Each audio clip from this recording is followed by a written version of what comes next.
If you're an entrepreneur who's had some luck in business, but it ultimately goes to nothing, and although you gain momentum and you get a lot of great feedback, it all ultimately falls apart, and you're just trying to find a way to not just stay above water, but to create a sustainable business that pays well and creates generational wealth for a lifetime.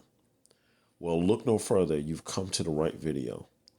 Now, I know it's been frustrating on your journey.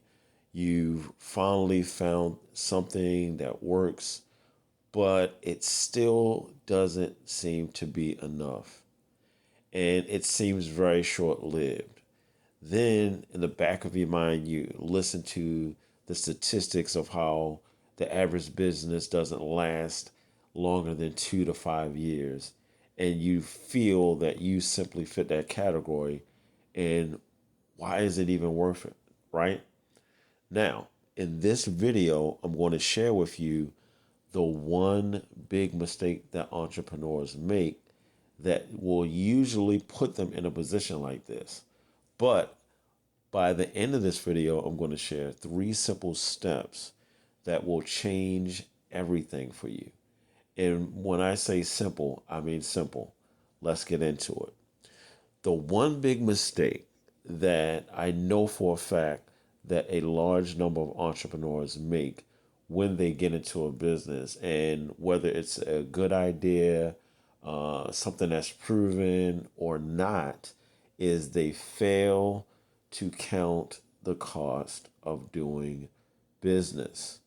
And when you do that, you may gain a little momentum, but before the sweet spot, before you even hit the sweet spot of profitability, you actually lose the win from your sales, and you cannot maintain the business, and it all falls apart, and people will wind up asking questions and wondering why you aren't being consistent enough. And it's not that you don't mean to be consistent, it's simply that you simply got in over your head and you didn't count the cost. Now, I'm going to give you these 3 simple steps, and I'm going to break it down a little bit in between. And I'm not going to hold you because I want you to absolutely take action, right? And yes, these steps are simple, and there's a lot that goes into business, but you don't have to overwhelm yourself with all that, right? You know that there are evergreen practices that you can use, and you can actually hire specialists to work with you in your team to help you in areas that you're not as strong in, okay? So don't stress yourself out about it. But let's get into step number one. Step number one is obviously count the total cost of doing business. And what I mean by this is, what is your cost of goods, right? What is the cost of your advertising, right? In terms of if you're doing lead generation, right? What is your cost per lead? That means how much does it cost when you're running an ad campaign for you to acquire the attention and conversion of the lead that will be your potential client? How much does it cost, right? Versus how much you're profiting, you stand to profit from the product or service that you offer. Understanding first the cost of doing business up front will help you to determine proper ad budgeting and allocation, and in terms of whether you're doing e-commerce, what your return on ad spend should look like. Because you always want to, as a golden rule, be putting $1 into your advertising budget and getting $3 back, right? You don't really want to put yourself into a position where you're breaking even. You want to be in a highly profitable situation that justifies the ad spend that you're investing. You want it to make sense, right? A lot of times people may get into a business that requires a lot of upfront capital and just simply isn't realistic if you simply don't have perfect credit, you don't have a group of investors, you don't have any financial leverage that could support a business like that. There are so many businesses that take very little overhead to get started, but actually offers a lot of value and is highly profitable. I feel like a low risk, high return type of business model is always the best one to go with, right? So if you can find a business where it costs you very little to maintain, if it's a product, it costs you little to manufacture, but your markups, your retail value yields a lot of profit to your bottom line. That is the wisest approach that you can take. You want to count the cost and know exactly how much you need to get it started, for one, and two, how much profitability you can get out of it. Because if it is not really profitable, then it doesn't make sense. So you have to count the cost of these things. You don't want to put yourself in a situation where it may cost you a little bit more to acquire a lead, or for you to um, get a purchase conversion out of a potential lead, right? For you to get that conversion, it may cost you a little more than what you're actually profiting in your bottom line. And that doesn't make sense. So you want to count these things, right? You want to have a situation ideally where your cost per lead may be $1 or a little under $1, right? And your profit margin is something like $15 or more on a, let's say, a book that only costs you $2 to $5 to produce, right?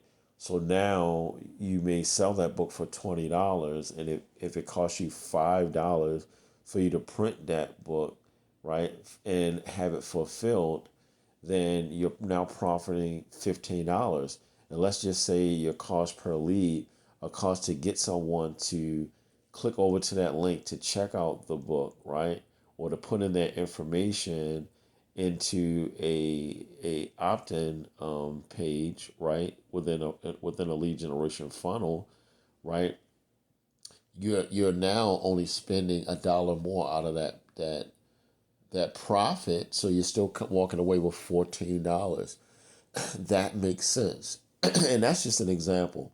You simply can extrapolate from that and apply that to any business, right?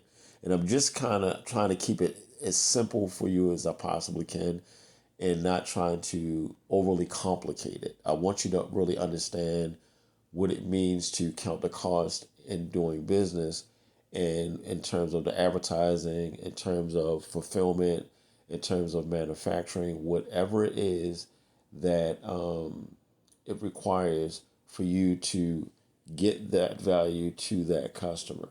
And I also suggest that if you're getting into a business or what you've tried in the past doesn't work, you may consider being in a product based business, because if you're doing a service based business, it not only can wind up being very costly in terms of what's required for you to fulfill on that, but it also can cost you on something that's far more precious than money, and that is time, right? So I find it much more fulfilling and freeing if you can have a product that will free up a lot of your time, but still offer tons of value, and that can be very profitable. I feel like that makes a lot of sense. That way you get to buy that time back and use it for something valuable, like spending with loved ones or doing the things that you care about in your personal life, right? So getting clear on what things cost and how profitable they can be, and doing things in a way that simply makes sense. Like I said, the golden rule should be you put in $1 into your advertising, right? And you get $3 back, right? Just as a rule of thumb. Or your cost of doing business is, say, $1, and your profit is $3, right? So you want to do something that makes that type of sense. And it can be in the range of anything. It literally can be $100 product that you're fulfilling to people that, let's say, only cost you $15 to $20 to produce, right? And then still, when it comes to cost per lead or return on ad spend that you're looking to get, you may be investing no more than $2 to $3, or potentially even $10 upfront to acquire that potential customer, and you're still walking away with a good profit margin, right? Because your retail value is $100, but it's costing you no more than $20 to produce it, and then it's costing you no more than, let's just say, $10, like I was saying, to acquire a potential client or customer for that product, and you're still walking away with a $70 profit margin, right? So it only costs you, like I said, $20 to produce it. And this is just an example, right, of the range that you want to stay in. This is not anything that's written in stone, but you can look for products and things that are adding value that people desire, whereas though you can get these type of profit margins, right? And then even if you yourself don't understand digital marketing and advertising or media buying, you simply can partner with experts that have a proven track record in understanding it. And of course, you yourself can get better acquainted with it and learn the basics of it so that you can understand how to communicate so you can properly delegate to them, and you figure out a system that it doesn't cost you too much, right, to acquire these leads, these potential customers, and you can walk away with a huge return on your ad spend because of how you counted the cost of doing business. And like I said, it may sound simple, but if you take this approach, I'm telling you, it's going to change your life. All right, moving on to step number 2. Operate the business lean and below your means. And what I mean by that is, don't live above your means when you experience success in your business, right? And even the business itself, operate in a lean manner. Don't get extravagant things for your business that really is superfluous, right? And unnecessary. Get the absolute necessities for your business that actually allow you to fulfill and actually deliver value to that customer, high levels of value, right? Now, of course, if it's a premium item, yes, it will make sense for you to invest in a premium presentation to give them a premium experience. That absolutely makes sense. But you don't want to overextend yourself, because a lot of times that can spill in your business when you're making unnecessary expenses, and in your personal life. Let's just say your business is yielding a lot of profitability, post cost of doing business, post taxes, right, and everything. You're still having a good chunk of profit for yourself. And let's just say that could be roughly annually 250,000 a year profit, right? And let's just say it's bringing you in like 500,000, and at least half of that you're keeping for profit after you pay your taxes, team members, and things like that, and the cost of doing business. That's a nice piece of profit that you can then scale from, right? But if you, in your personal life, if you're living as if you're making $750,000 or $1 million, now you're living beyond your means, right? And that's going to cause you to also be in a situation where you can't properly sustain your business or that lifestyle, right? And then the business goes away in 2 to 5 years, right? And that's the mistake a lot of people make, right? And that's why I said it goes back to counting your costs. You have to make wise decisions, and you have to think in a way, okay, I need capital that I can then leverage and turn into more revenue generating assets, right? That can ultimately support the business and support the lifestyle. In other words, instead of outright spending that profit, you can turn that profit into more profit, right? Into more money. That makes sense, right? So we want to do things in a way where as though you're living below your means and you're doing business below your means in a lean manner. That way you can have a lot more discretionary profit and income to work with to invest to create even more money, right? Because why would you want to take the profit and buy the brand new car just because things are going well and you feel good because yes, you are paying your taxes. Yes, your team members are paid. Yes, you're mindful of your business expenses, but now you're taking that money and you're buying a new car, right? Or you're putting down a down payment on an expensive home. That may seem like a good idea starting out because you're feeling overly confident, but it's not wise, right? You don't want to outright spend that profit. You want to create more offers that will pay for those things, right? And I learned some of these principles from Robert Kiyosaki's book, Rich Dad Poor Dad, and it absolutely changed my perspective on things.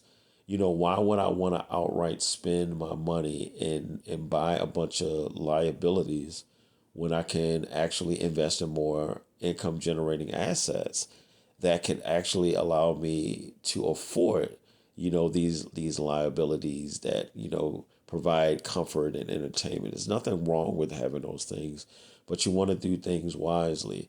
And living in below your means and operating your business below your means allows you more income to play with in terms of creating these income generating assets, right? It gives you far more leverage, right, to establish good credit so that you can then leverage that credit in a way that allows you to build even more income generating assets.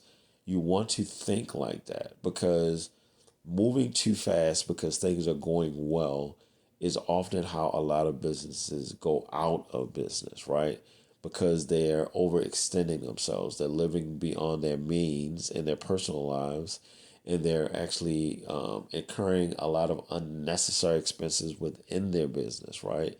Spending money on things that kind of look the part, but it doesn't really add any true value when they could have simply allocated those funds to invest in more income generating assets that could actually have allowed them the opportunity to purchase things, that can make things more comfortable. Of course, you want an ergonomic environment for you and your team members so you guys are comfortable in performing at your absolute best so you can deliver absolute great experiences to your customers, right? And like I said, yes, you do want to invest in a better experience for your customers, but you want to make sure that every dollar is not just making sense, that is making more dollars, right? So living below your means gives you that flexibility. I can give you an example before I move on to the next one. Once I had gotten a job, I had retired from tattooing because I was utterly burnt out, right? It was like owning a job, right? But I did learn a lot of good business principles and practices and customer service and things of that nature from that business, right? And learned a lot of good, developed a lot of good business management skills, right?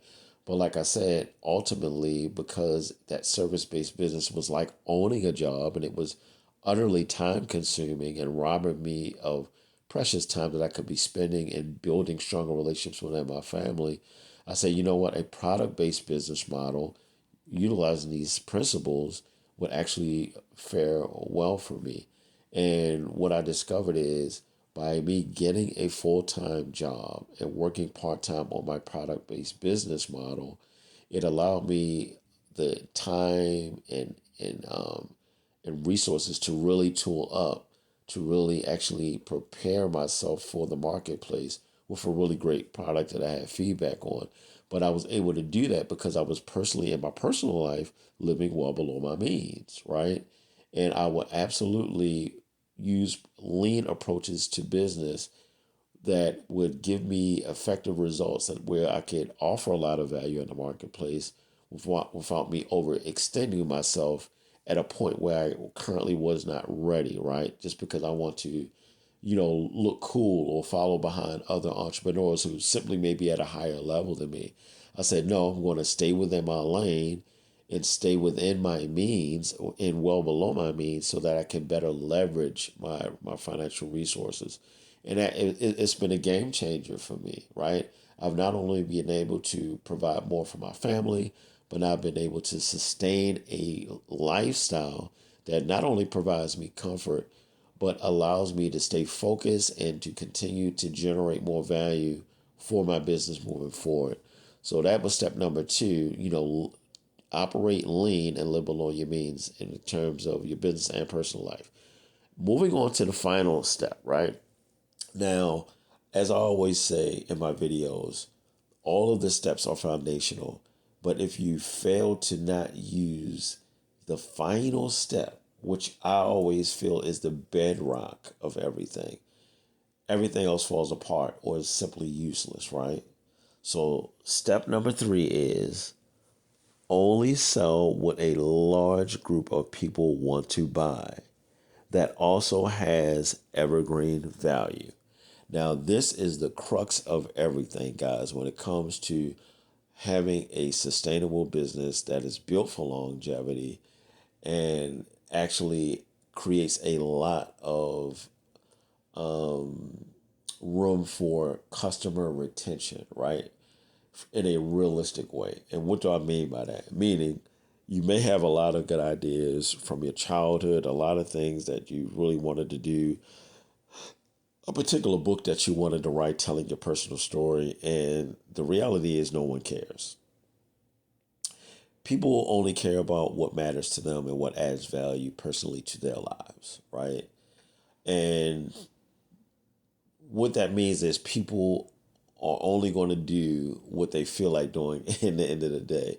And usually what people feel like doing is buying and consuming things that they want, right? They're not concerned about any of the things that you want to talk about or anything like that. So a good place to start within the marketplace is where the marketplace is, right? You don't want to start from inside of yourself. You want to start outside of yourself from the market's perspective, right? You want to become very emotionally intelligent when it comes to this. You want to become very empathetic, right? You absolutely want to walk in their shoes, right? You have to see it from their side of the table. You have to look out for number two instead of number one because contrary to popular belief, putting yourself last often puts you on top, right? And you have to get yourself in the mind of only wanting to solve the problems of other people and understanding as a benefit of that, you actually get to gain profit in business that way, right? So don't start off looking at how much you can profit or how much money you can make or how people can solve your problems. Only focus on really truly solving their problems. And I'm telling you, if you manage your business wisely, doing the other two steps, everything else will fall into place because you're going to be highly profitable, right? If you follow all of these three steps, keeping this one in mind. And what I mean by evergreen, meaning something that can be used by a person seasonal all around in every season, right? Not just in a seasonal sense, right? It has a year-round aspect to it. Now you can offer a little, special perks and different things during the seasons and stuff like that, holidays and stuff like that. There's nothing wrong with that, but I feel like it really is a viable decision to get something that has an evergreen value to it. For example, I'll just say something simple, right? This is a commodity, and I'm not going to use this as say that you should actually get into the business of selling commodities. I'm not saying that. Toilet paper, right? There's something that we need year round, right? It's not something that we just need on a particular holiday. That's just an example of something, right? You have particular books that are out there that that work year round, right? It could be books on finance, right? It could be books on operating a business or building a business, something that has year round value. These are just examples. There are many things, right? It could be something, if you are into beauty, it could be a particular cosmetic that women find themselves using year round and not just during special occasions, right? But it may be a part of their daily routine, right? And the same thing with men, right? It could be something in the health category, such as a vitamin or something like that, right? These are things that we take regularly, right, all year round. So those are examples of something that a large group of people would be interested in that has evergreen value, right? That they care about, right? A lot of people want to buy health supplements because they care about their health. And a lot of times the health supplements has to be taken on a regular basis, right? And then it comes to business models such as continuity, right? Meaning that you're generating recurring income based on a subscription. It could be for a health supplement, right? Or a beauty a beauty product, right? They can have a subscription. You can have a subscription for that, right? So now you're generating recurring enemy, right? Through continuity, right? So there's so many ways to do this. And I find that when we find something that a large number of people want to buy that also has an evergreen value, meaning they want this thing year round, it will allow for you to create a more sustainable business model, right? And you'll get past that 2 year to 5 year hump that most businesses seem to they don't seem to be able to get beyond that, right? And like I said, they lose all of the wind from their sales and all of their momentum, and they just simply go away into non-existence. And you don't want that to be you.